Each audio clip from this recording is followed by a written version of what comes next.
Good evening, everyone. My name is Vishakha Girhe, and I welcome you all on behalf of AIR Law Academy and Research Center. Today we have with us Dr. T.S.N. Sastry, Vice Chancellor at the Tamil Nadu Dr. Ambedkar Law University, Chennai. I welcome you, sir. Now I'll give a brief introduction about our guest speaker for today. Honorable Vice Chancellor, Professor T.S.N. Sastry. He needs no special introduction as he is widely known for his exemplary work in the field of academics. To introduce Dr. Sastry, after completing legal education in different universities, started his career as a teacher of law with Indian Society of International Law in 1987. He joined as a lecturer at Dr. C.R.R. Law College, Eluru in Andhra Pradesh, March 1988. He joined the School of International Studies, Pondicherry University in November 1988 as lecturer and became reader in 1998 and continued till 2006. In the year 2006, he joined as professor in Tamil Nadu Dr. Ambedkar University, Chennai. In 2009, on invitation, he moved to Savitribai Phule Pune University in the Department of Law. Currently, he is the Vice Chancellor at Tamil Nadu Dr. Ambedkar University, Chennai. He is also the Vice President of Indian Society of International Law, New Delhi, since 2018, May. The expertise area of academic interest of Dr. Sastry are international law, private international law, human rights, IPR, constitution, and research methodology in law. He has a multidisciplinary approach in the subjects and known for his think tank. We are honored to have you amongst us here today, sir. Public international law, as we all know, regulates international relations between sovereign states, and private international law regulates the relationship between private persons of two different states. In today's session, we'll understand the significance of public and private international law. Now, I request Dr. Sastry to please start with this session. I request our attendees to put their questions in the question chat box, and we shall entertain them at the end of the session. Thank you. Thank you, Madam Vishakha. Good evening, friends. At the outset, let me thank Mr. Sumant Chitale, my good friend, MD of the AIR, Madam Aruna, Mr. Singh, and all other friends and well-wishers, colleagues from various parts, student friends.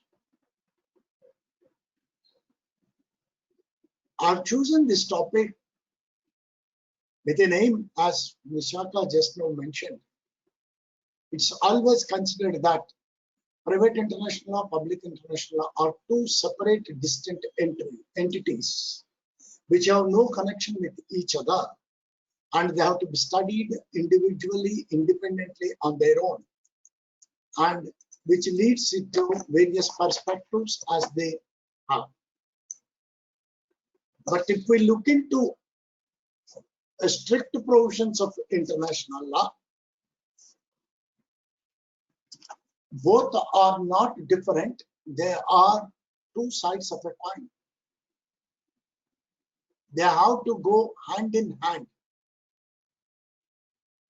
They have to be dealt in various perspectives to deal with the issues that we raise it and address the concerns. If you don't have an answer in public international law, then go to private international law. If you don't have an answer in public and private international law, come to public international law. This is what, to a certain extent, people understand. But the interconnectivity and a deep penetration into both the subjects with a changing perspective of diplomatic and international relations. If we look in the broad horizontal vertical perspective of public international law, private international law, they are conjoined subjects which provide solution together. And international courts, international tribunals, international perspectives have taken into consideration by dealing with these two aspects in detail, in number of aspects and number of areas. Unfortunately, in India, we don't recognize the importance of either public international law or private international law, except in Delhi or where in few cities like Mumbai and others, people talk of international law, but unfortunately, nobody talks of private international. It is unfortunate, even my own society, Indian Society of International Law, doesn't encourage conflict of laws, otherwise called as private international law. Because the society is named as Indian Society of International Law, they think that international means public international law.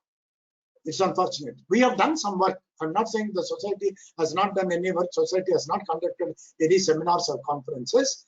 But the society for which it has been established has to look in both the aspects equally.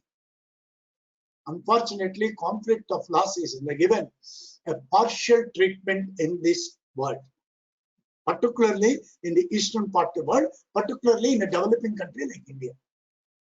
We are talking of globalization.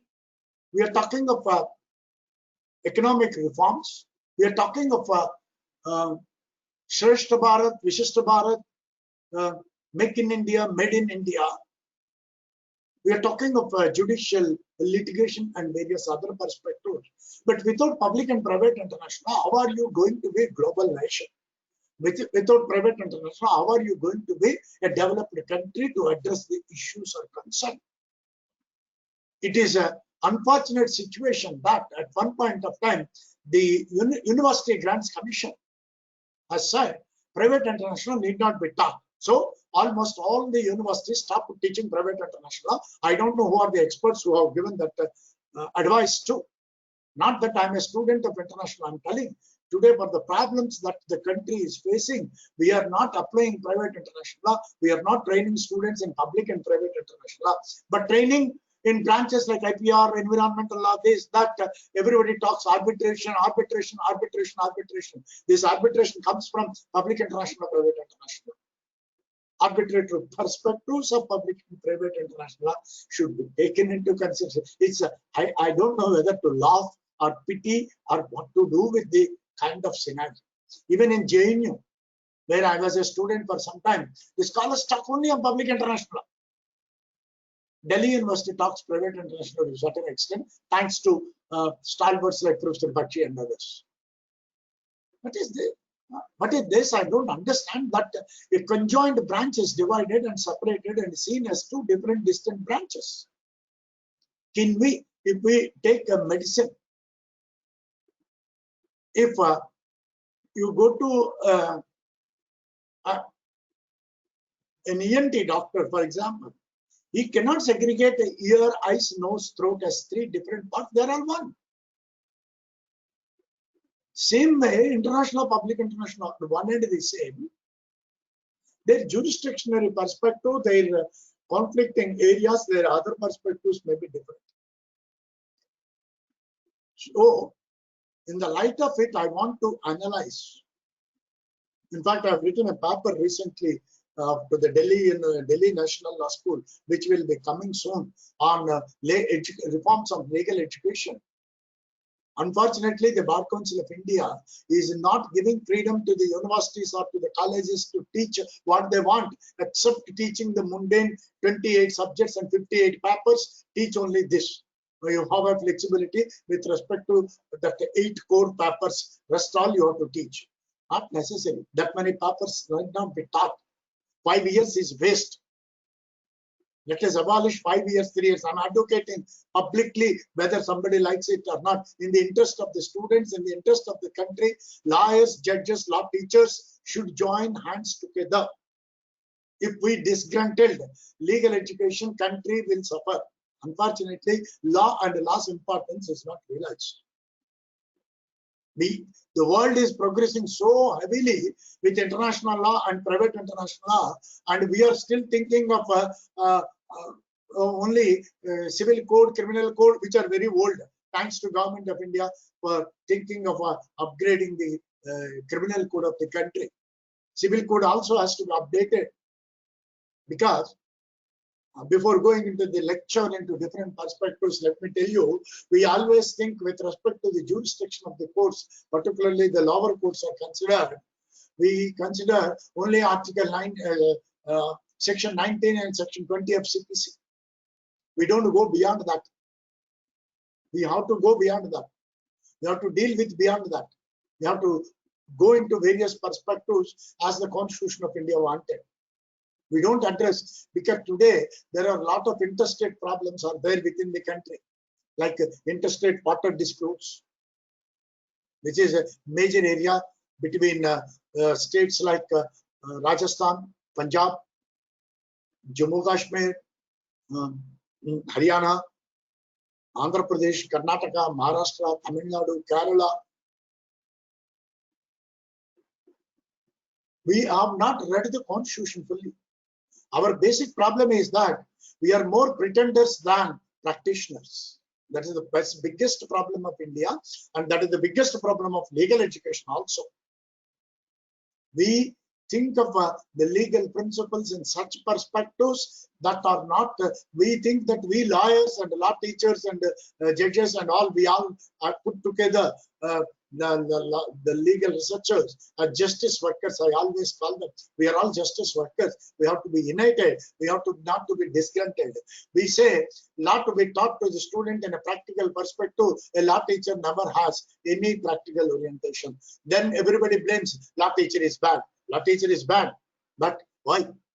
He has no practical experience, or no innovativeness to teach. You have given a set of subjects and you want only that to be taught. That's all. What is then how legal education can develop, and how law can, you establish national law schools, you glorify them, you say legal education is so much. What establishing national law schools did in this country is created importance to law. That has been contributed. Beyond that, nothing has changed. Nothing has changed, except some projects which universities do individually, because they have a lesser workload compared to a university or a college. Because I'm now a vice chancellor of an affiliating law university, where in my own campus I have 7,000 students. How the teachers or the vice chancellor can deal in the campus? They're affiliated colleges. So we have around 30 to 35,000 students, issues to be addressed. And for everything, students go to court. Maximum cases, if you see in any court, it is the law students' cases will be more than anybody else.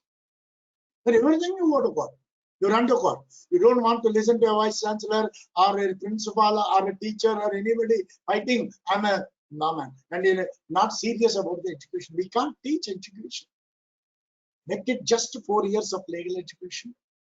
The Medical Council, the Committee on Medical Education has recently recommended 6 years medical education is not necessary, just make it 4 years. Just 4 days back, the recommendation was submitted to government. We don't know what the Government of India will do.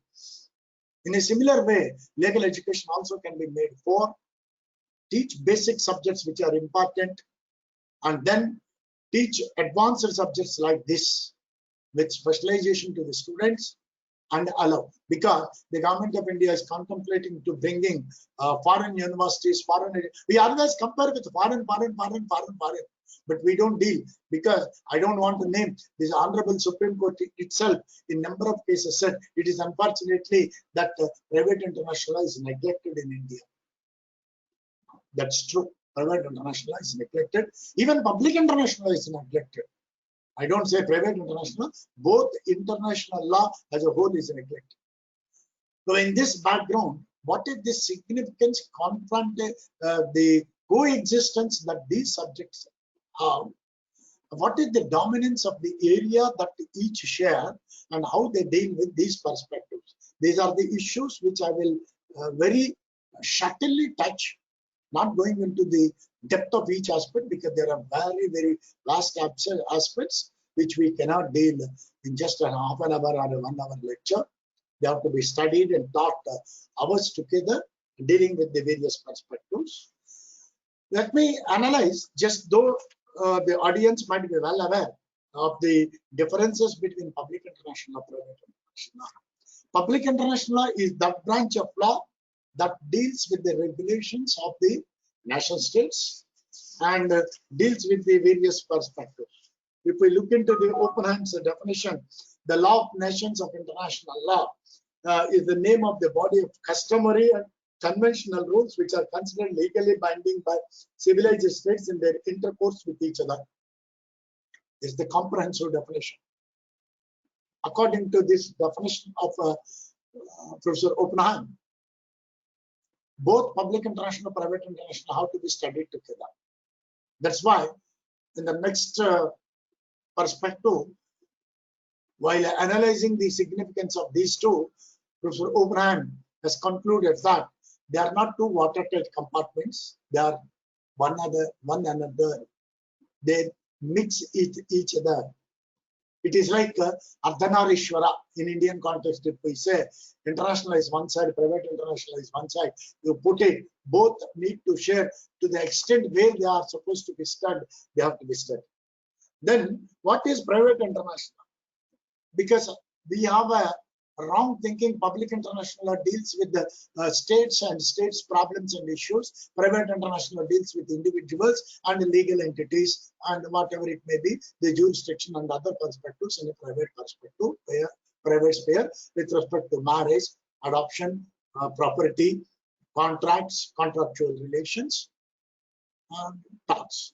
This is what generally people think. But if we analyze the jurisdictionary perspective of courts in private international law, Justice Rosalind Higgins has made it very clear that when we deal with the jurisdictionary perspectives, the jurisdiction requires both public and private perspective and public and private policies to be taken into consideration. When we take the public and private policies to be taken into consideration, when we get a judgment analyzing the jurisdictionary perspective, we need to go into the various perspectives. Because public international law per se has been evolved on the basis of private law. The father of international law, Hugo Grotius, has developed the principles of public international law. In many areas, he has taken those subjects from private law. In fact, the subject of public international law was not directly related to law as such in the ancient world. It was part of philosophy. From philosophy, it came to political science by Aristotle. From political science, it slowly slipped into law. Then it was the various writers who brought in the perspective of public international law as a subject by itself, even before the father of international law. Then why Grotius was recognized as a father of international law when many people before Grotius have discussed public international law and written volumes on public international and private international law conjointly? It was Grotius who developed public international law basing on the foundations of private law. That is the significant contribution. And after converting the private law into the public sphere, Grotius has advocated and brought in the foundation and said the pillar and the base for international relations or international politics is public international law. Without this foundation of the pillars of the intercourse that takes place between the nation states every day on diplomatic or commercial or cultural or whatever it may be, there is no gainsaying or no supporting will for the states until and unless they rely on legal principles. These legal principles application through private law had been brought in by Hugo Grotius. That is the reason why he has been recognized as father of international law. In fact, the beauty of international law is that most of even the father of international law is not a law student. We always think that even the Justice Nagendra Singh from India, who was the judge of the International Court of Justice, was not a law student. He was an ICS officer of Government of India in foreign relations.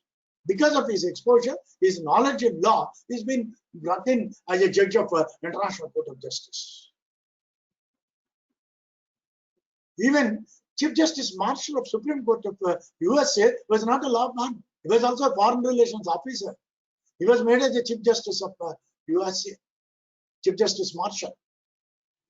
But in India, we strictly say only lawyers knows everything, nobody else knows anything. This is a wrong person, because international law needs a dimensionary, developmental, interdisciplinary perspective, which needs to be taken into consideration in various angles. You need history, you need culture, you need philosophy, you need anthropology, you need sciences, because law is a science of sciences. Unfortunately, we microscopically see law as a social science or as a humanities.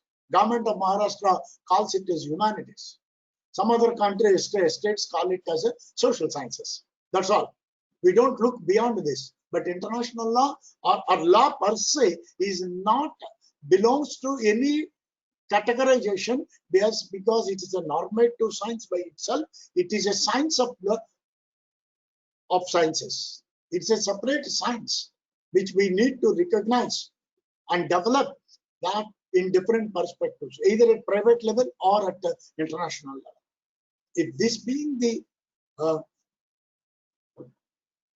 perspective of both the subjects of public and private international law. If we look into the subjects of public international law, private and their nomenclature, titles itself, well, the title of public international law itself is unfit. Because international law means means two. It's only a law between two. It's a law of nations, we call. Brierley and others called it as a law of nations. Can we call it as a public international law? Because John Westlake has invented the coin, termed the coin, public international law. And Professor Joseph Story in 1862 invented the name private international law. Otherwise, it was called as conflict of laws. Conflict of laws. Joseph Story in 1862, when he invented the concept of private international law, Joseph Story never wanted that it should be studied in isolationistic subject. Joseph Story wanted that it is a concomitant branch of international law. That was the aim of Professor Joseph Story when he invented the term private international law. In his writings, he made it very clear that we cannot call it as conflict of laws, we should call it as private international law, because when there is no answer in public international law has to look into private international law, then private international also look into public international law. That is the reason why Joseph Story in 1862 named it as private international law. But then why the demarcation has been made very strictly? The great constitutional exponent of the world, particularly of the British, whom we consider as the father of constitutions, A.V. Dicey has made a very strict demarcation that private international law is a law which is not to be qualified to deal with a part and parcel of public international law. It is only a conflict of laws that deals with the various relations. So Dicey maintained that strict differentiation with the standard author of private international law also. Though he is no more, Dicey's book on private international is popular. But it was the latter brought in by Professor Cheshire and others, Cheshire and the North, have brought in the principles of conflict of laws need to be studied directly. That's why one important theory, that the theory of Renvoy is invented by Professor Cheshire. Professor Cheshire's theory of Renvoy has given a lot of boost to the world and to the development of international law and private international law, because many people, of course, criticize Cheshire's theory of Renvoy, that is a ball of tennis.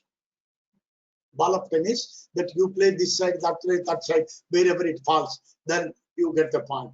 So it says when you go into the choice of law rules, but that provided an opportunity that the law that you select, how to select the law, how to apply the private law when the two individuals and two aspects are taking into consideration of various issues.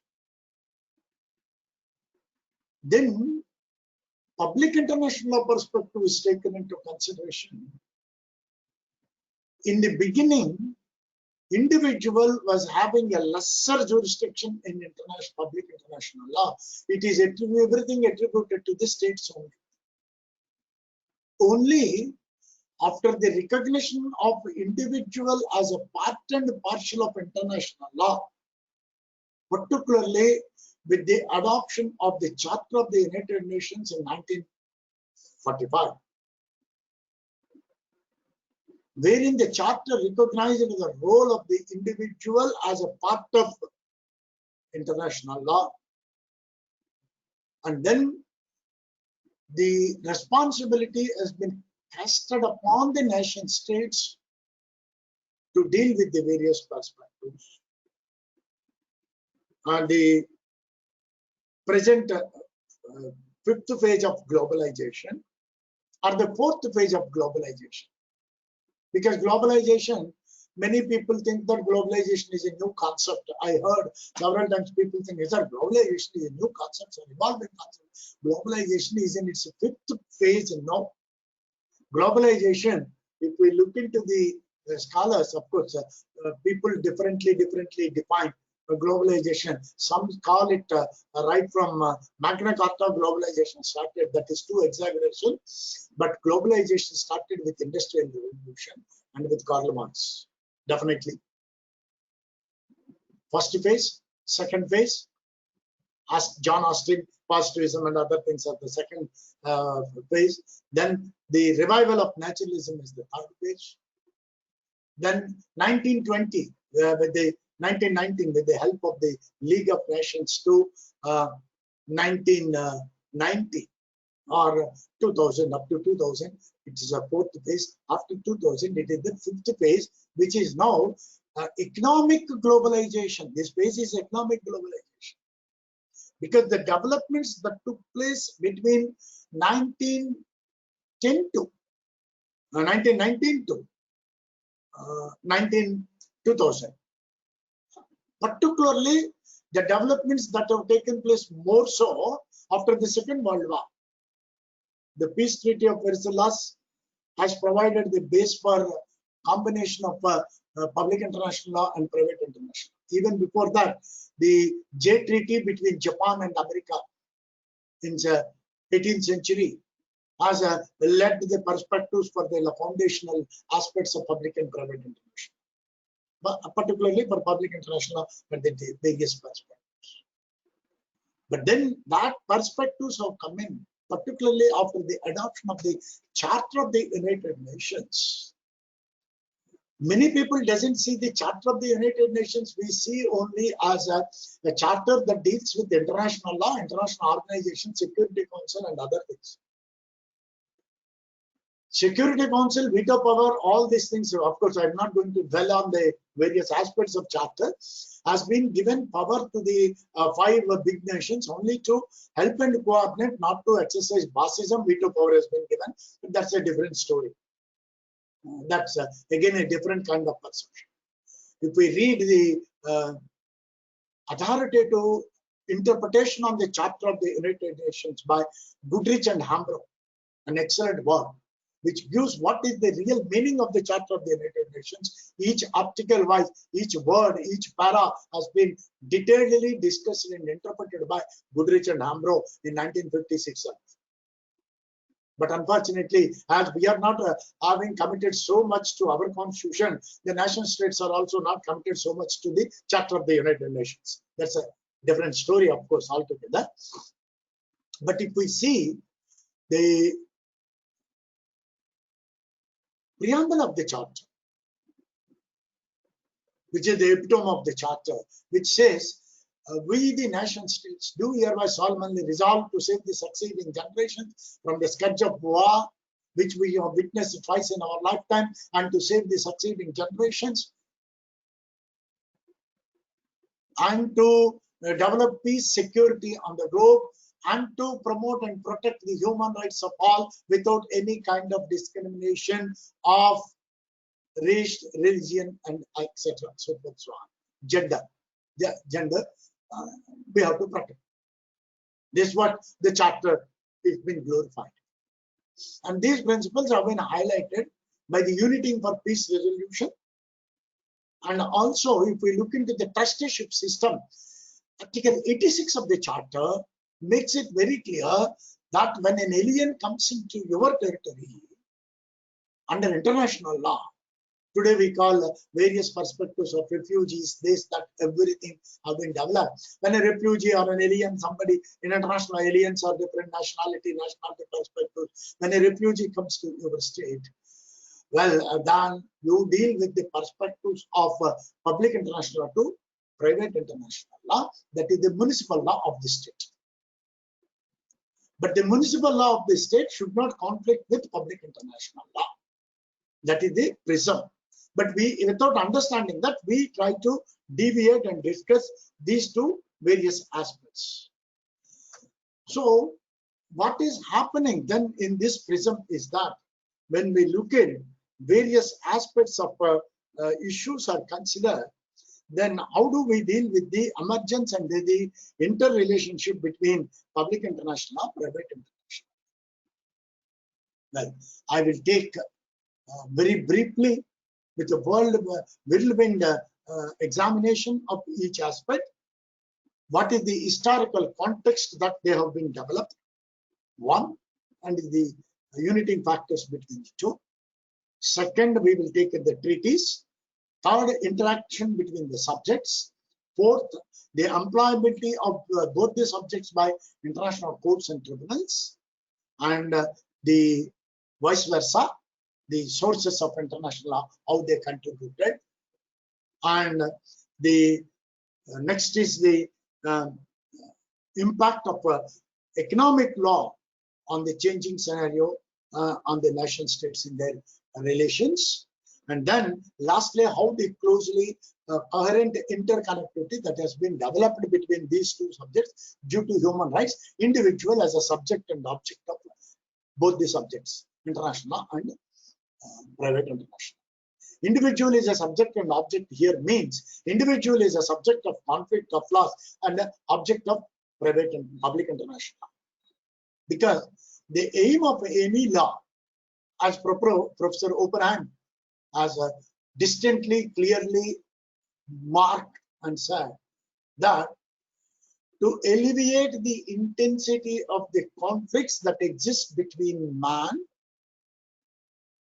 and to guide them to progress for development with respect to peace and prosperity. To alleviate the intensity of the conflicts. That is the aim of law. Alleviate the intensity of the conflicts. But we think that conflict is coming because of law. That is where our misunderstanding. That being the perception, we are not able to understand what law is till date, and we could not define what law is till date. Though numerous definitions of there what law is, but we have no exact definition. This is what law is, and then we say law is a evolving subject. Law is a social science. Law is this science. Law is that science, and law is the outside. But I ask one simple question. We all know air. We all know the significance of air. We know air, and we define air. We feel air, we sense air, hot air, cold air, breeze, heavy wind, this wind, that wind. We inhale air, and we know air. We see fan is moving, air is coming, and I cut. Air is there in my hand. When I open, where is air? Law is also like that. Without law, we are not there. But we cannot mistwist and misdemeanor the legal perceptions because of the misdemeanors of law across the nation states. Today we are facing problems. We are facing problems not because of anything else, but because of misunderstanding, misinterpreting the provisions, and not fully adhering to the principles of law. I'm not saying that I'm because we are all law students, and this is the truth. If we are legal bound, if we are duty bound, then definitely problems can be addressed very easily. There is no issue problem in the world per se. Philosophically, if we speak, issues are there, and it's to address the issues and to resolve the issues, law is there. So we need to be, well, this being the main prism of law, to alleviate the intensity of the conflicts, law always imposes duty. Law always imposes duty, either a positive duty or a negative duty. But this concept of duty has been destroyed by positivism, thanks to John Austin. He said might is right. His might is right principle of John Austin or Jean Bodin said, everywhere man born, but he is in chains everywhere. Yes, you are in chains everywhere.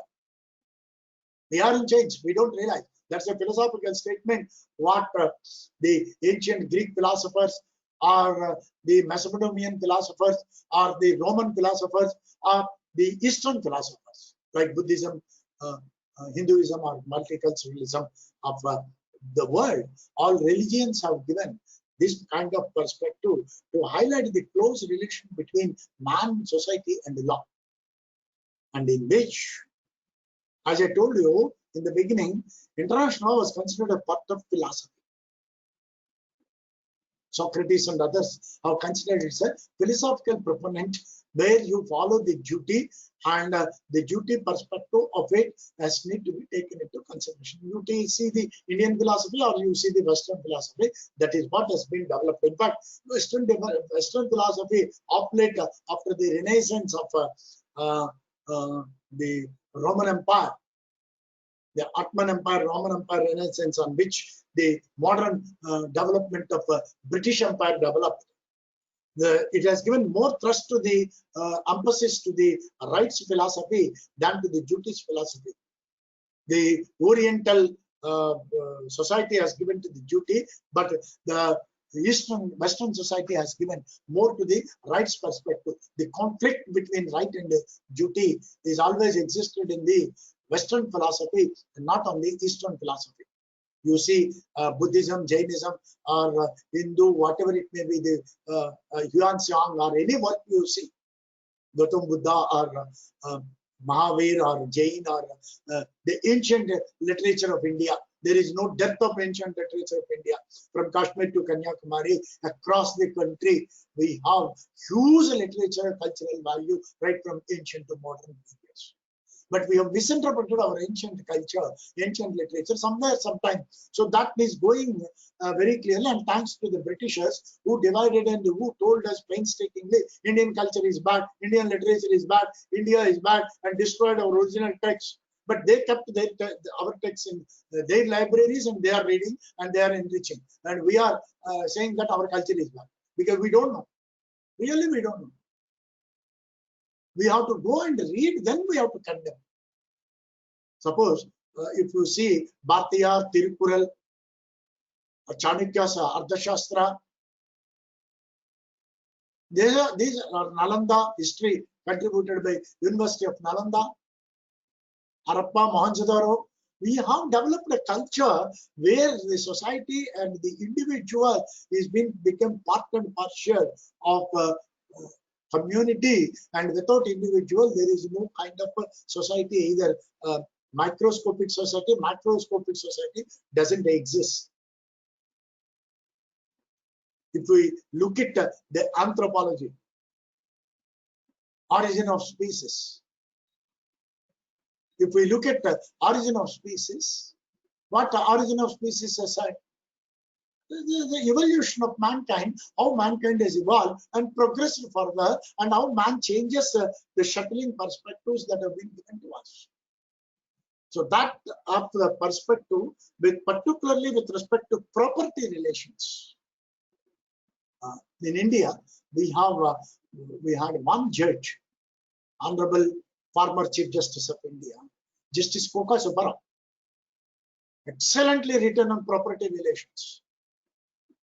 In fact, I request all the people wherever it is possible, but I don't know whether it is available or not now.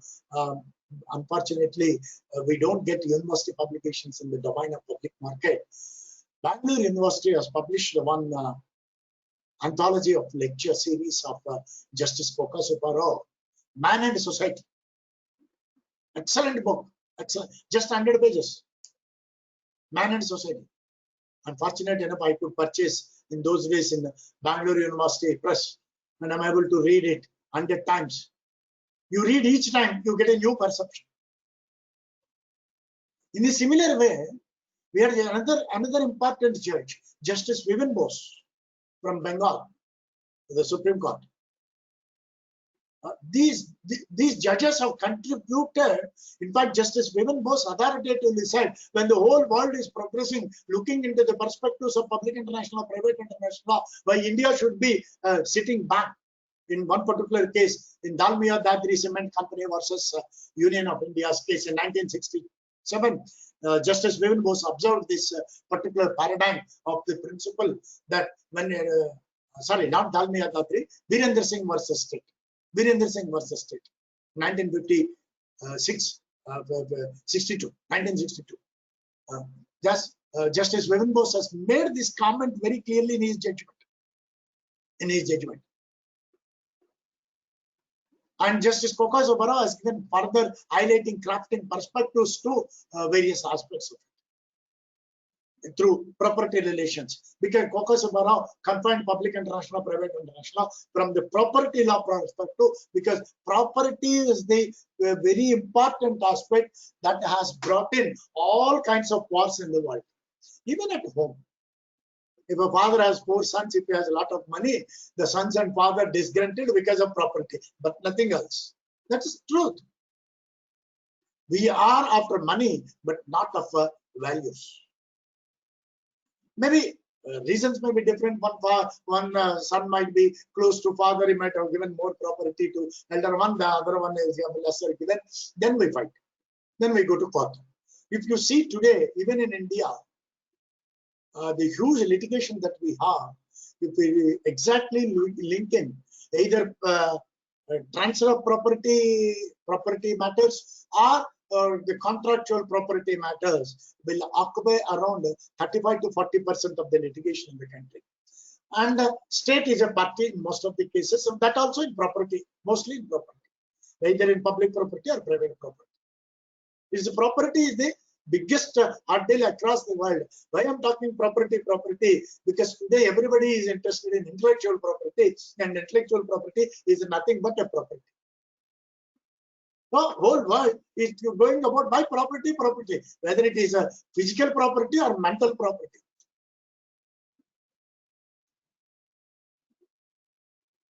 It is property, because Locke said it is mental property is also divested with labor relations. General. So that is the various issues. That is what highlighted and analyzed by scholars in 60s in the modern perspective. Ronald Dworkin and others have brought in the perspectives of social prism and social issues are considered. And that is where the issues have come in that the justice perspective has been taken into consideration. The American great philosopher and others have brought in the various issues of property onto the center field and brought in the center field issues. So basing on these property relations are considered, either it is in the ancient periods, then the issue of private public international law has brought in various issues. In fact, this is what John Rawls, the concept of a modern perspective has been developed and dealt with. John Rawls has developed his perspective that property should be shared among the nation states, international relations, equality on the basis of equal fraternity and various other aspects of it. Well, then that has been brought in into the various aspects of the significance of public and private international law.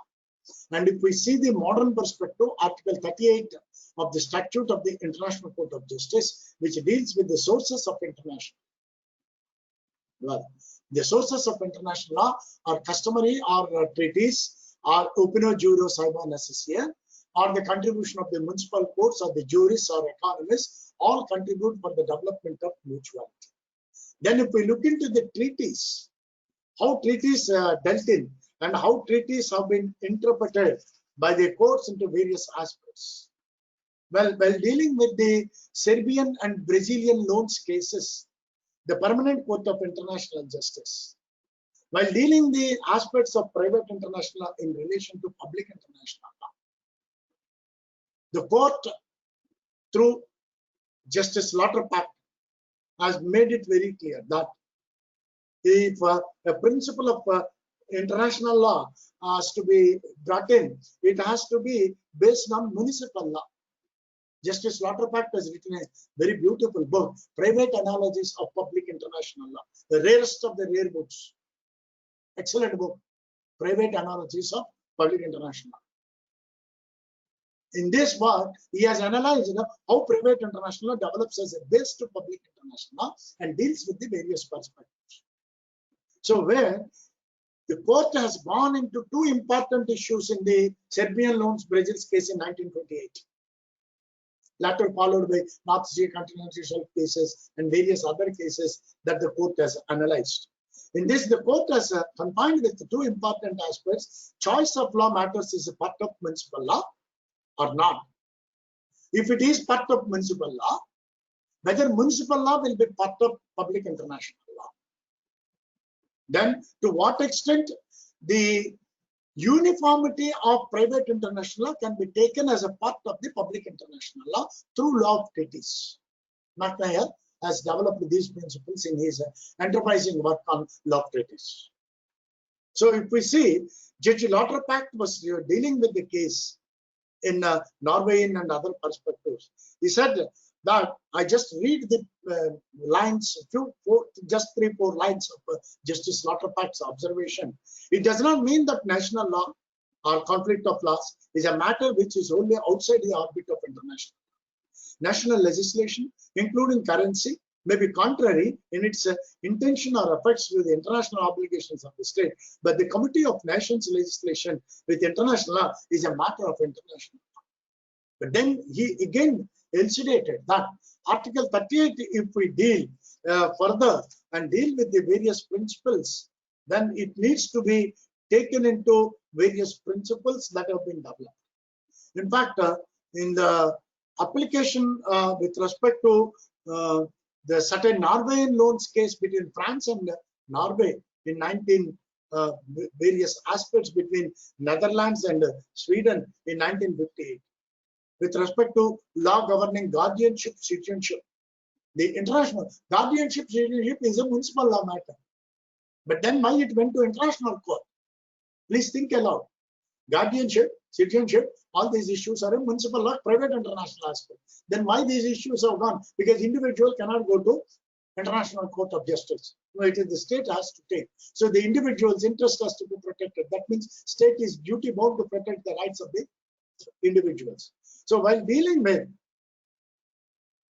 this case at hand, referring to what has been said in Latterback's issues, the International Court of Justice made it very clear that Article 38 of the statute namely references the practice and the experience of municipal law of civilized nations, and it is by reference that deals with opinions that are made, opinions that are dealt with need to be brought in.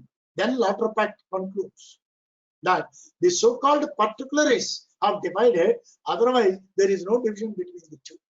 You take the principle and apply. Law of privacy, for example, if we take. Law of privacy is an individual perspective, which is of a perspective of civil law. But then when we go into the civil law perspective, how do we deal with the public perspective?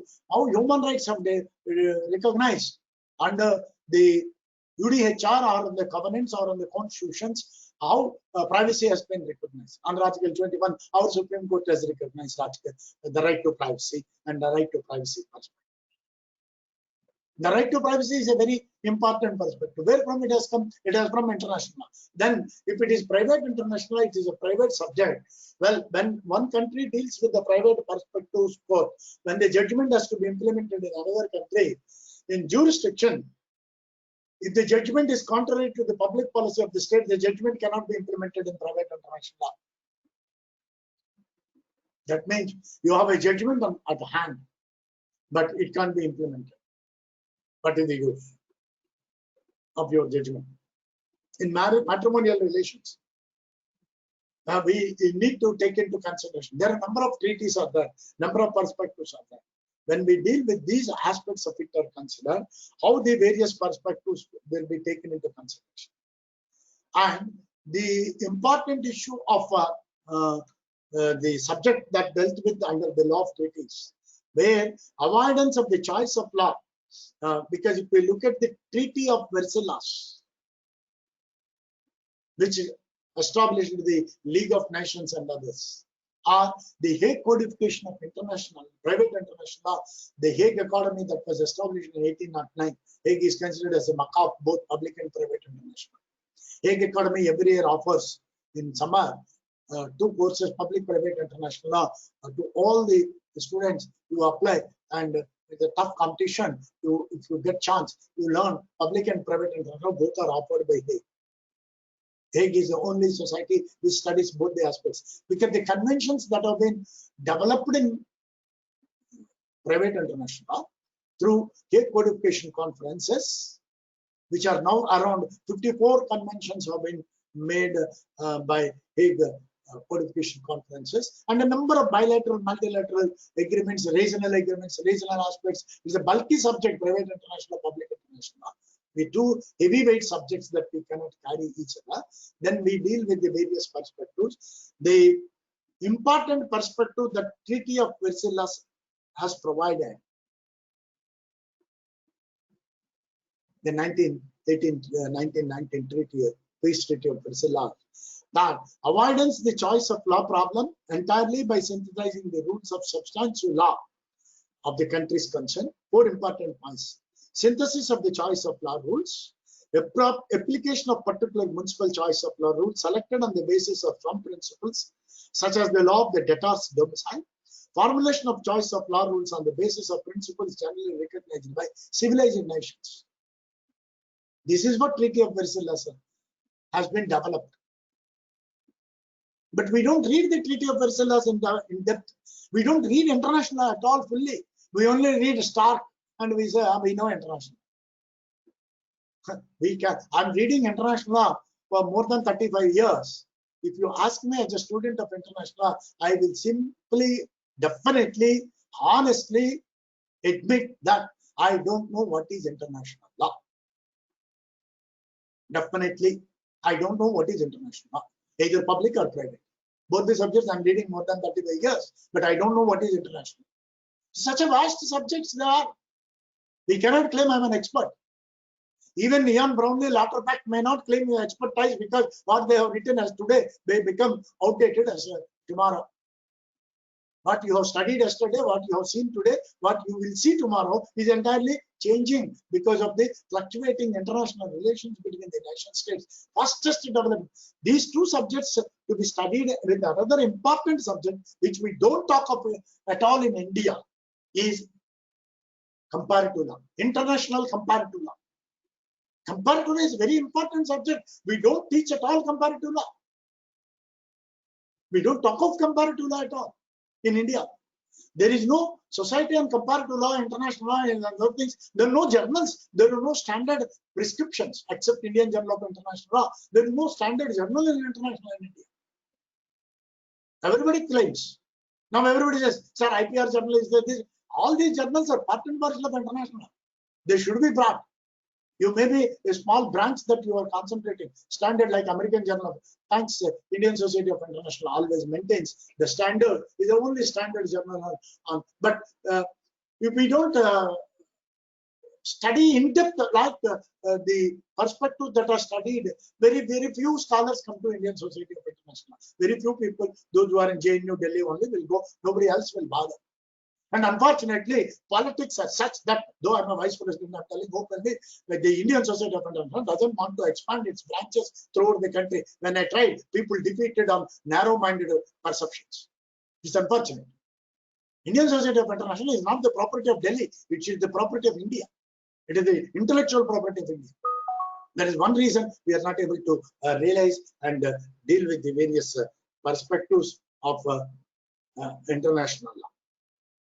So, when we deal with these type of aspects, we have to look in. So, the Treaty of Versailles as given, and from Serbian and Brazilian loans case 1929, even the Charge Factory case that was decided by the International Court of Justice, or the first case, Lotus case, that was decided by the Permanent Court of International Justice, has discussed the jurisprudence of our interaction between both the subjects and the various perspectives of public international law and private international.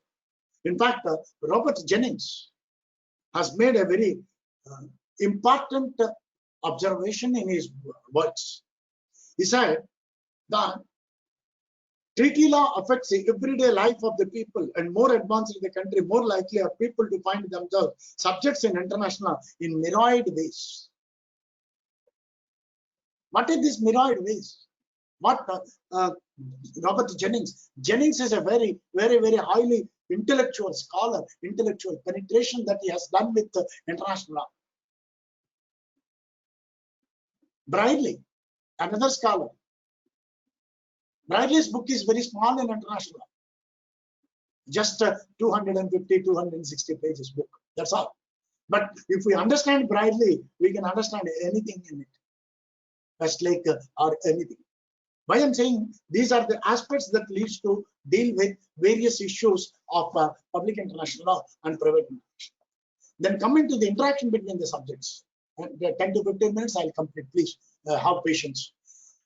Interaction between the subjects is that if the interaction between both the subjects takes place in various areas of public and private international law is state succession, sources, contracts, public rights and obligations, jurisdiction, act of state, sovereign immunity, diplomatic immunity, law of the sea, environment, law, international criminal law, international humanitarian law. Everywhere, private international, public international needs. If we deal with the humanitarian law conventions, particularly conventions with respect to wounded and shipwreck, conventions relating to women and children of private international law, or if we read the common Article 3 of the Geneva Conventions of 1949 of the International Red Cross, the common article very subtly brings in the coherence between individual, state, and law and conflicting systems.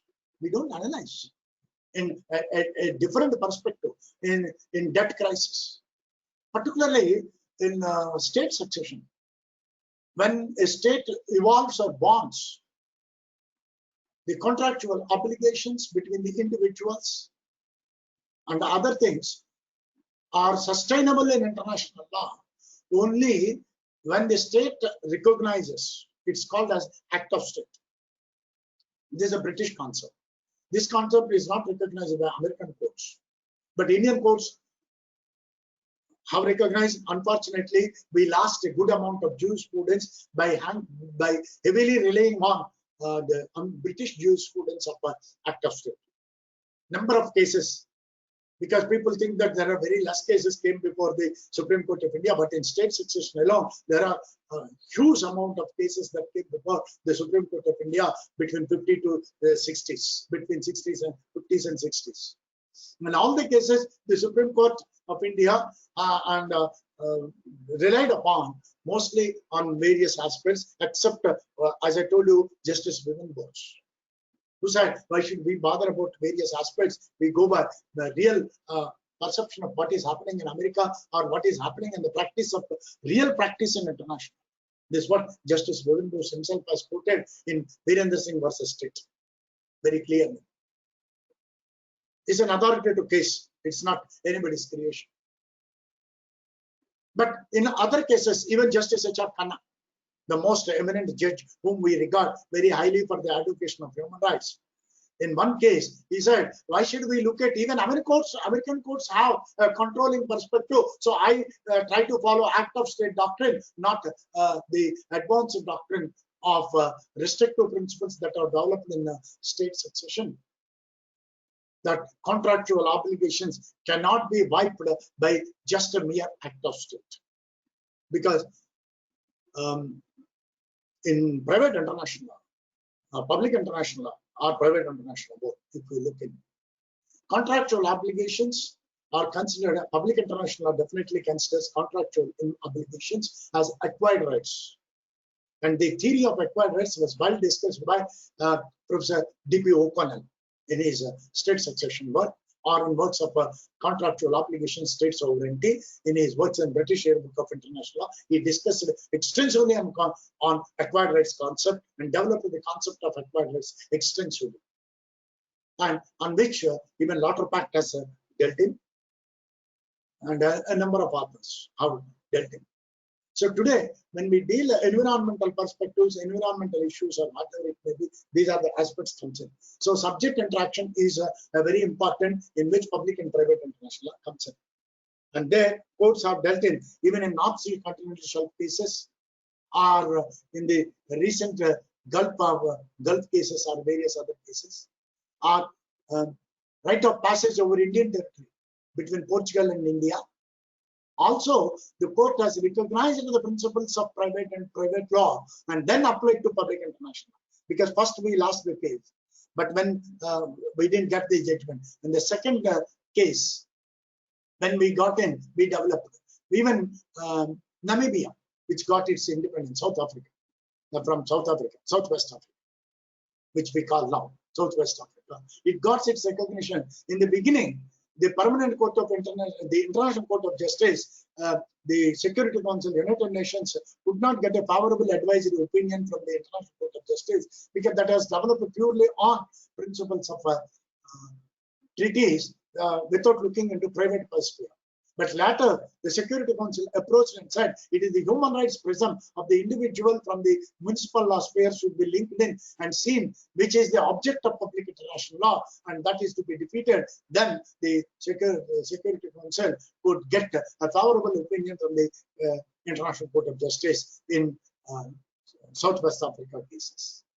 Because first it was said, only a treaty that was given by League of Nations. So it was a trusteeship agreement. That's why I said in the beginning, a section, Article 86 of the Charter of the United Nations, which discusses with the Trusteeship Council and prerogatives of the Trusteeship Council, which are developed, which became the base for nationality, citizenship, and other things are considered. Suppose if an Indian woman marries, or an Indian marries a foreigner and relinquishes the Indian citizenship and comes back to India, can she revive the citizenship? No. Even today, no. Why? You are an old citizen of the country. When you are coming back to your own country, you have to be given the citizenship at the earliest. But Indian law says you have to be 2 years in India, and those 2 years period you should not hold any citizenship, that is statelessness, which is conflict to the public international law. Public international law says no statelessness is permissible. Statelessness is creating issues. Hence, public international law insists that statelessness should not be created, whereas private law of a country deals with and says you should be stateless. Then only we deal with the various perspectives of these aspects of it are considered. Then we deal with the various aspects, and then deal with the various issues and brought in the perspectives that we develop and deal, how we nurture and deal. So this is where it deals with the various principles. Because if we look at the status of Kashmir, Jammu Kashmir, many people say plebiscite is there, plebiscite is there, plebiscite is there, plebiscite is there. But the agreement, the transitional agreement that was entered by Raja Harsingh and the government of India was like any other princely state that entered the same. The legal document has nowhere stated a plebiscite or anything. We have unnecessarily gone to Security Council and said we will conduct a certain will of the people. And it was the letter of the Lord Mountbatten said we will accept it. The letter is no part of the any covering letter attached to a legal document doesn't form part of it. Until and unless that particular letter deals with the objective perspectives of that particular agreement, it is not part and parcel of it. You cannot read it. That is what Professor Rahmatullah Khan, another authoritative professor of India on international law, who said when the treaty is entered between two states, that is whatever it may be, Britain or India and Pakistan, if you consider Kashmir is an independent state, then why it is to be implemented and binding on Kashmir? He has questioned it. The A.S. Anand, our former Chief Justice of India, whose work on Jammu Kashmir has clearly stated that it has no validity in his work. The textbook is available everywhere. A.S. Anand, the Constitution of Jammu Kashmir, where he has written very clearly. And the previous Chief Justice, some of the Chief Justices also have made it very clear that it cannot be considered as part. Then the question of equality or the concept that India has given under Article 1 and 3, India, that is Bharat, is a union of states, will rule. If you want a special status to Kashmir, then you give special status to every state. Why other rest of 27 states should not have a special status then? If you then amend the constitution, change the constitution. Because the constitution says India is a union of states. We are not a bunch of states like America, particularly Russia. We have not joined to disintegrate at any point of time. Russia disintegrated, that is the reason why. Yugoslavia disintegrated, that is the reason why. Where the constitution provided for India cannot be disintegrated. India is one under Article 3 of the Constitution of India. Article 3 of the Constitution of India. We cannot. So when that is the case, it needs to read both public and private international together to achieve the objectives of the Constitution, that is justice, liberty, equality, fraternity, that has been given to us by Dr. Babasaheb Ambedkar through the preamble of the Constitution. That is common brotherhood has to be achieved. That is the coherence between public and international law. But I'm coming in a very simplistic manner without going into the technicalities. Then the employability of the subject, as I told you already by the course, in a number of cases like Barcelona Traction case and other case, and dealing with the contractual obligations like UNCTAD, UNIDROIT, WTO, and various issues that have come into various perspectives, particularly in the recent cases like Naughty Bomb, or in a recent case called in the jurisdictional immunities case in 2014, In 2014, the Italian Constitutional Court struck down an Italian legislation stating that it's contrary to public international principles. So, what we have to see is the conflict between the law, but not a conflict between international and public and private international. Because when we see the conflict between the municipal law and try to incorporate through public international law to be achieved. Because in recent cases, the International Criminal Court or the International Commercial Arbitration or the International Court of Arbitration have dealt in a number of issues between public and private international. Because if you see in Columbia Journal of Transitional Law, where the Fernando Rio and other writers have brought in a beautiful article recently, just 2018. They have brought in an article, Public and Private International in International Courts and Tribunals.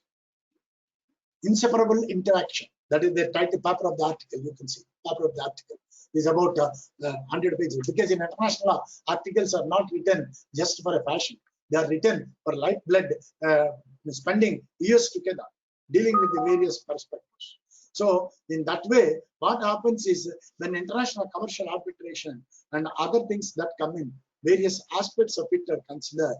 The courts need to deal private international law, public international law together as important concepts and deal the various aspects that have been. Because in Bowles case that has come in 1958 with respect to the citizenship, guardianship of an infant between Netherlands and Sweden, basing on the guardianship convention of private international law, is a matter to be decided privately. Why it has gone to the International Court of Justice? In the beginning itself, I told you. In Bowles case 1958, the International Court of Justice has made it very clear. I don't read the paras by paras, but it has taken the part of the private law only from that perspective and applied the reference with respect to public policy of the state. And then the court at the end said in one particular paragraph, in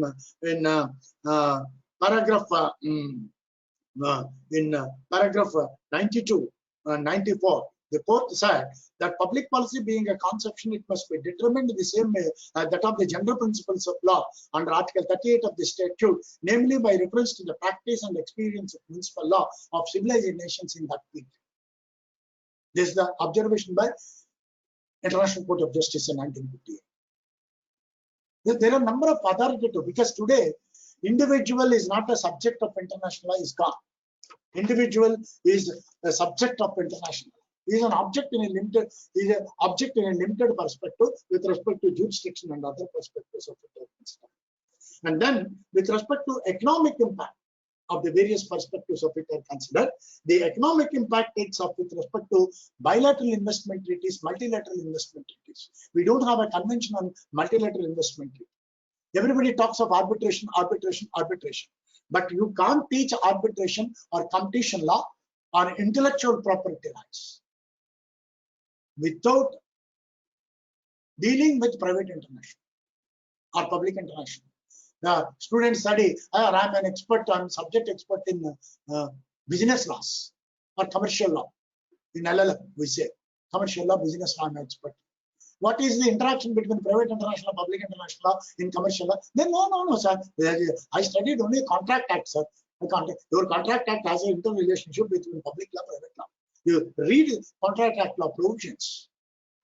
Professor Agarwala from University of Rajasthan has published a very beautiful book on private international law, which deals the Indian perspective completely on law of torts and everything.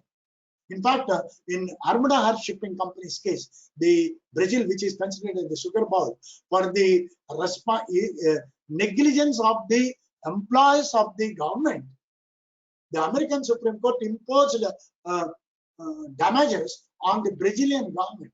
The Brazilian government pleaded in 1978 this case. Pleaded before the American Supreme Court that I'm a state, I'm a sovereign, I'm not admissible to your jurisdiction. It said nothing doing. It's a private law. has been taken. Now it is a public policy. It is a contractual relation. You deal with that contract, Armada Air Shipping Company versus Bridget.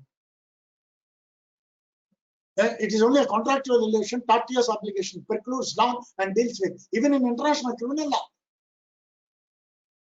When Saddam Hussein was killed, he is an individual. Why should you refer to international criminal court? As an emperor, but international crime, you take it to international criminal perspective. International criminal law is developing. Even criminal law, if you see, even in our IPC, there are provisions. If a criminal committed a crime, goes abroad, you take permission and go. Even in law of the sea, piracy. Piracy jura gentium. If it is continuous only, it is, otherwise it becomes broken, then you have no jurisdictional perspective. Environment. Under the United Nations Convention on Law of the Sea, while exploring and exploiting the resources, I may get a contract to explore. Even in my own economic zone, I cannot clear the entire resources in my area without leaving it to the future of mankind. Is it not public international obligation? It is public international. And private law, I'm employed. It is my territory. I'm sovereign. I can exploit and explore the entire resource basin. Public international doesn't permit. So you are bound by public international. So both goes one hand in hand, dealing with the various perspectives. And issue of sovereign immunity and other things doesn't deal with respect to bilateral investment treaties are considered. Because in India, a number of cases have come. Unfortunately, the Bombay High Court in one of the cases said when the BHEL entered into an agreement with an American company, and when the contract was terminated, the people came to India to file a case because the jurisdiction found that it is India as having the jurisdiction. The Bombay High Court, taking shelter under the principles of sovereign immunity, I said the BHEL is being a government organization, is part of the state. It cannot be sued, so it is an immunity.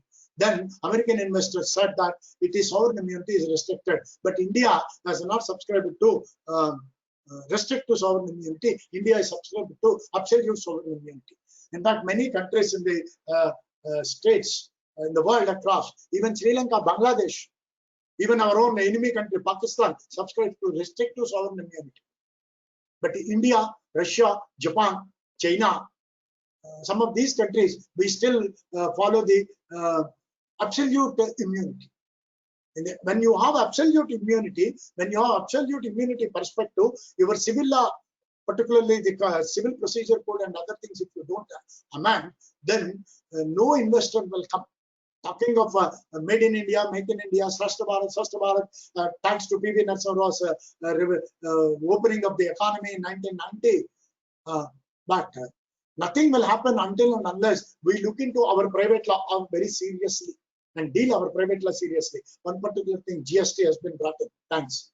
One uniform civil taxation. There was a lot of opposition, but it is part and parcel and dictum of international law. You are supposed to do it because you are a member of the international community. That is the dictum of a World Trade Organization. We are party to the WTO. We are bound by the WTO obligations. And even Vodafone case recently. Vodafone case, unfortunately, the government of India going on telling, and at that time when the Supreme Court has given the judgment, people have written articles by articles saying that the Supreme Court of India is inclined by private entities, supporting private entities against government, this and that they have written. But the court has given based on the principles of private and public international. And when we lost the case, we went for appeal to the arbitration, to international arbitration. And few months, just 2-3 months back, we lost the case there also. Because the transaction between Hutch and Vodafone taken place outside your jurisdiction. How can you impose tax on Hutch and Vodafone merger and other things, merger liquidation in your country, based on your municipal law? Because there is a public policy, public international law restricts the private international. You may think it is not retrospective, it is prospective. We lost the case now, and the international arbitrator not only losing the case, imposed a huge amount of damages to be paid to Vodafone by government of India. When we are not studying the subject, when we are not understanding the importance, without this many crores of rupees to be paid as damages, forget about the taxation that they pay to us. Now we have to pay the damages. They are not paying, but they are receiving now money as damages. Of course, Government of India is planning to contest the case again in some other forum. Waste of money. You may lose again after 4 or 5 years. The damages may increase. It is whose money? People's money, taxpayers' money. So law is a very important subject, my dear friends and students. We have to study, we have to realize the public international, private international plays a very important role in economic development of a country also. Lastly, of course, there are various aspects, but I limited. Already I've taken a lot of time. With respect to human rights are considered, well, human rights has breathed in a very important perspective, particularly the cultural perspective. Article 15 of the Covenant on Economic and Social Cultural Rights of 1966, read with Article 12, the right to health, because of the COVID situation. It is public international, private international plays a very vital. Because in private international law, well, a country evolves a medicine and sells it. It's a private jurisdiction. But then under public international law, human rights perspective, you have a right to share the product knowledge everywhere. So your intellectual property rights, trips and trims cannot come. We only always say intellectual property rights are copyright law. Copyright law. Another important aspect. Social media. If we are not regulating social media, what is social media? Simple definition is a virtual platform where a person creates something and records and recorded aspect is virtual media. Idea is not copyright, but once you record it, it is a copyright. Who is violating your copyright? When I talk something, a message on Twitter, I'm the copyright owner, but the message is mistwisted, misdemeanor, and goes into some other country. Number of cases can come before the French and British and other courts with respect to copyright violation. In fact, the French courts have made it very clear, of late, very recently, with respect to individuals' aspects, that how an individual is responsible with respect to various perspectives. The French courts have dealt cases last year also on social media and the conflict of laws and public international. So your intellectual property rights, whether it is a trademark or drugs, very important. Drugs which are banned somewhere is dumped here against the policy of the trips and trims. We always read trips only. We don't read the trims. Trade-related intellectual marks. We don't read that part. I don't know when we read. And it is to develop, particularly in communication perspective, in perspectives of broadcasting, broadcasters' rights. These are developing areas. They are all conflict of laws. But the principle of jurisdiction is taken, and then public policy of the state, public international, has to be applied. You can't apply only private international law. That's why in abroad, public international, private international has a lot of demand. If you say in America or Europe or somewhere, you are a private international or public international professor, you have a lot of respect than a civil law professor or constitutional professor. So, lawyer himself is respected, the law itself is respected, but constructive criticism also should be allowed. We don't allow constructive criticism in India. That is biggest problem now. We should allow constructive criticism. Our criticism should be constructive to the point of the subject, not to the individual attack. That is bad. That's again attacking the liberty. When we talk left and right, even in political parties everywhere. Now I have a right. I'm a politician. I can talk whatever I like against my opponent. I have no right. Liberal democracy's problem. We are too liberal. Our courts are too liberal. Generous. Our judges are generous. We should not be. We should restrict to the perspectives of it are considered. Public international, private international need to be considered as one important perspective. Because as again, Robert Jennings said, the classical orthodoxy of states and individuals or corporations as different entities has now disappeared. It's a thin differential perspective. And the interaction of the people, contemporary development between law, society, either national, regional, or international, or law between municipal or international, or private or public, need to be seen and exhibited as one and the same. And that perspective alone can be brought in. So, friends, let me conclude this brief dwelling analysis what I discussed just in 1.5 hours. I've not discussed it, I've not gone into any subject or any area independently, just given a bird's eye view, panoramic view, highlighting the importance of both the subjects. And another important subject, like as I told you, comparative law, which we don't study at all in India. Hans Kelsen's authoritative work on international law, where he said Hans Kelsen as one of the authoritative naturalists. So Hans Kelsen said the object of law, whether it is public or private, derives their principles from public international law with an analytical hypothesis, then apply the required penetrative principles basing on the relationship of dependency on the norms of private international law applied in municipal courts while dealing with principles of public international law. That means Article 38 of the statute, which says opinio juris habeat necessia. That is the opinion of the juries, and the municipal courts become a source of public international law because of this. Because why?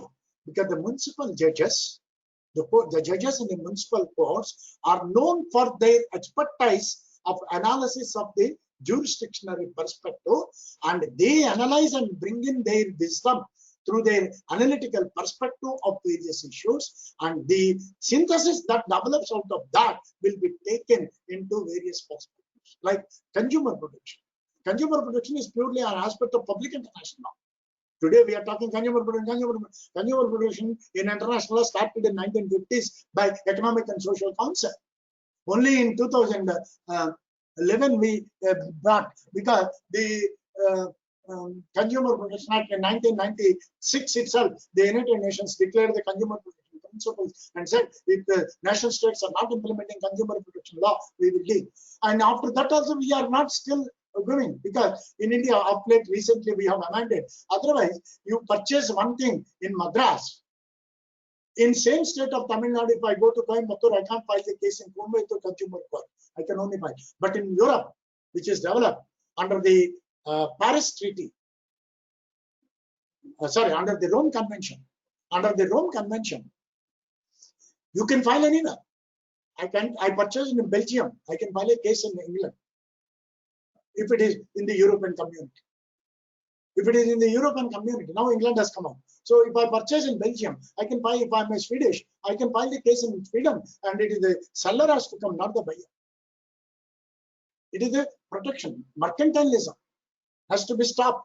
But we are following mercantilism in a different perspective in the Eastern world. That is a very bad perspective. We should unify our laws in tune with. Whenever we unify the law, we get into problems and we go on dharnas, this, that, everything, and we say the government is doing something hypocritically. Whatever may be the government in power, we are not concerned. When the parliament passes a law, we say the government in power is doing all kinds of nonsense. Today this government, tomorrow another government. That's it. But we don't study because we don't understand the significance of law as a tool to develop the society. And the law is the basic minimum essential tool, either to develop economically or whatever it may be. So the continuous economic reforms that are launched by the government of India over a period of time, right from 1990, are very reformative perspective that we need cultural lawyers, cultural perspectives, cultural issues to develop. If tomorrow, if things go beyond our hand, we can't say everything is. Today our Bar Council is resisting foreign lawyers not to come, but foreign lawyers have already entered to chamber practice. And if they come openly, then most of our legal education will clearly expose that we are not fit to the competent international lawyers. Legal education has a lot of demand. Legal education requires, in the world requires millions of lawyers every year, but we do require internationally, globally suitable lawyers, well versed in both public, private, international, with a comparative perspective. Only those lawyers dealing with that perspective, either even in arbitration or mediation or conciliation or civil law, criminal law, property law, trust law, whatever law, civil law, you are expert. Ultimately, you have to link your civil law with international legal principles and see the conflicting position and apply the municipal law to international law prism and see the comparative perspective, and then only that can be. So public international, private international are not two different branches. They are two sides of a coin, and they are not two watertight compartments. We have to study together, and we have to teach, and we can call them as finer perspectives of international law, finer perspectives of international law, both conflict laws and public international or law operations. Per se, in some areas, maybe some differentiation may be there. Suppose in space law, which is developing now, an individual goes abroad and somebody says, we have sold already the space to public and who have invested. How can you sell it to a private individual when it is a public jurisdiction? When it is a jurisdiction of the common heritage of mankind, it is a common property of the nation states, it is a common property of the United Nations. United Nations means it's not the organization. We, the people of the world, are the United Nations. We, the people, are the subjects of the United Nations. We, the people, are the masters of the United Nations. So let us think of and discuss that the tenets of public international, private international law, which have been developed on private law, need to be reinforced in India. And I am happy if that bloom comes in and all the teachers, all the lawyers, all the judges join together and we can reform and tell the government that your laws should be in coherence with the international perspective, not only our Indian municipal perspective. Then India can bloom, economic reforms will give, and we will be definitely a developing nation. But as long as we are not doing by giving concessions, whatever government gives, whatever policies government brings in, they are all not going to yield. And we need a number of institutions like the Institution of Public International Law, Private International Law, Conflict of Laws, private law, private perspective, research institutions. Not just name-check institutions or societies that are formed in India to start law colleges. And that needs to be taught, and that needs to be nurtured and developed, and conferences and seminars, whatever conducted in law, should be conducted taking these aspects into consideration. Because now you are getting in intellectual property, Bitcoin, various other properties, various other financial transactions, and various other security transactions and other things that are coming. Whole world is open thanks to technology. So we need to go much ahead, because law is always ahead of us. So we have to catch the development of law and the world. And if we can do that, I think definitely we will become a very shiny nation and tinsel among the nations as one of the greatest nations to revive our own culture with the duty-minded perspective. Thank you, one and all. Thank you for the listening, patient listening. Thank you, one and all. Thank you, sir, for your wonderful session. We have a few questions with us. Shall we proceed with that?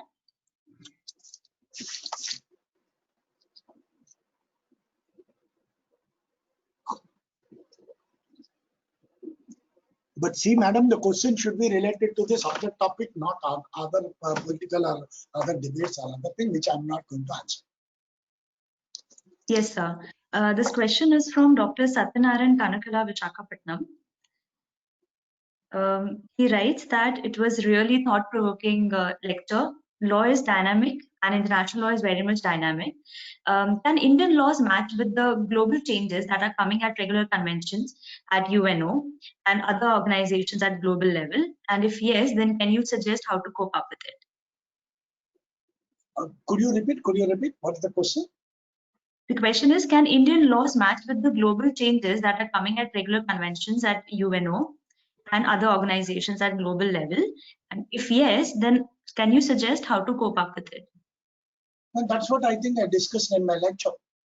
I think I need not illustrate that. Every country can make such. Because we have to make it, because Indian Constitution is one of the constitutions, the only constitution, like the American Constitution, which guarantees the international as part of American municipal law. Indian Constitution under Article 51 say Indian government and India respects and promotes peace and security and deals with international law. Article 51C of the Constitution of India already guarantees, and Article 74, 75 of the law with respect to the treaty perspectives of Indian Constitution says very clearly there is no conflict, and we can bring in conflicting perspectives can be addressed. That is the reason why private international, public international. So wherever conflict is there, that you modify according to your public policy, but not to contract or to deviate from public international. Thank you so much, sir. I think Dr. Satyanarayan Kanakala must be satisfied with your answer. Now, rest of the questions were actually answered by you during the session. So now I'll proceed to conclude the session. I request Mr. Atul Singh, General Manager, AIR Group, to propose a vote of thanks.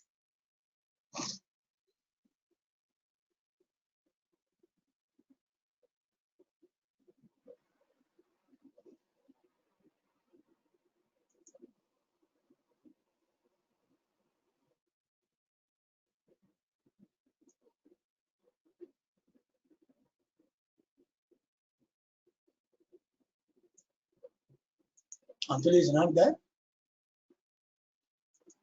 So I can see him here. I'll just wait a minute. Hello. Yeah, Very Atul. good evening, everyone. Yeah, this is Atul Singh, Vice President, AIR Group. Thank you so much, Sastry sir.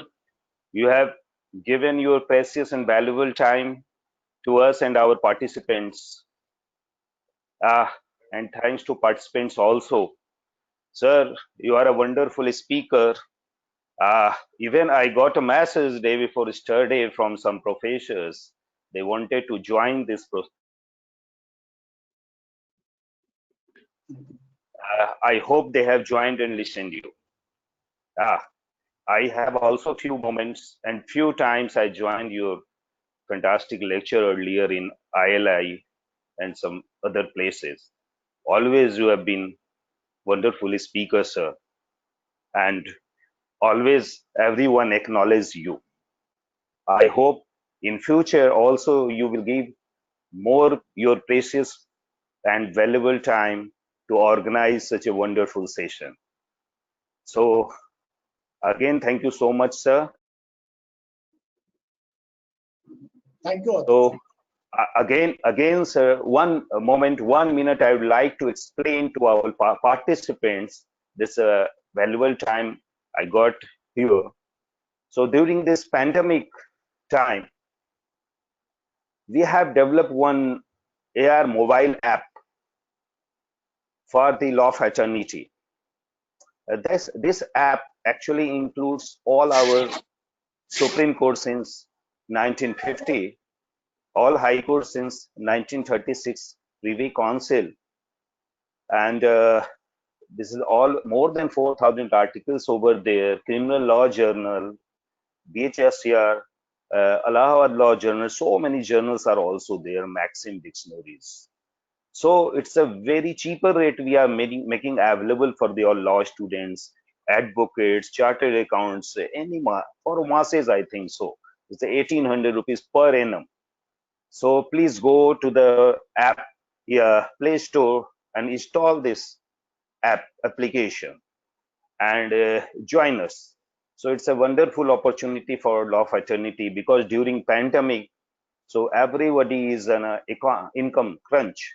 So that's why we brought it for our law of eternity.